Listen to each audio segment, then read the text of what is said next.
Yeah, a lot of the low-lying areas, we're seeing a lot of inland floating, but then check this out. Look at these waves that are right here. Locals tell me they have not seen waves this rough, this big, since last year when Hurricane Ian hit.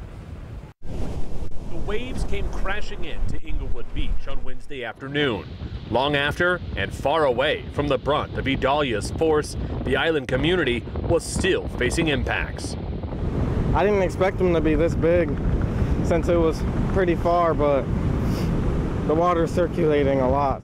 The storm ripped these two palm trees from the ground and left them floating on the beach. A few miles north, parts of the road to Middle Beach on Manasota Key washed away. So we just came from the Key, and the waves over there are 5 or 6 foot tall. Just across Lemon Bay in Sarasota County, you could see boats capsized by the high waves or pushed onto land.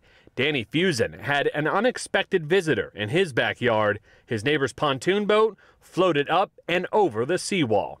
Well, I guess through the night with the storm and the wind and the surge, it took their boat off their lift and brought it over, hit our dock, and there she is.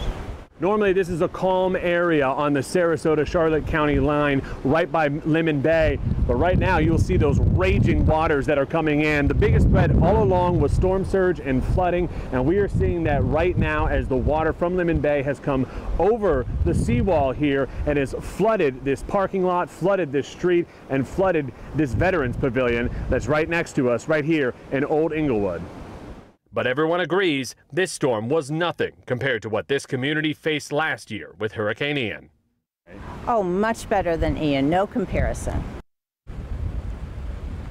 And back out here live, we are seeing those big waves. We are feeling that wind. It has been really a constant breeze that we have seen all day today. Now, county officials, they did end up closing the Tom Adams Bridge in the overnight hours. That's the bridge to get onto Manasota Key. They reopened that about mid-morning. That's how we got on here. That's how most of these folks got on here as well. They are a little bit optimistic, county officials are, because they had high tide earlier this afternoon. The tide is dropping. They're going to have low tide this evening. The next high tide is, of course, overnight. So really what they're hoping for is once those strong winds kind of go away, they subsist, then they don't have to worry about that high tide. So they are optimistic, but they are definitely keeping an eye on everything. As a scene in Manasota Key, I'm Ryan Kruger, Fox 4.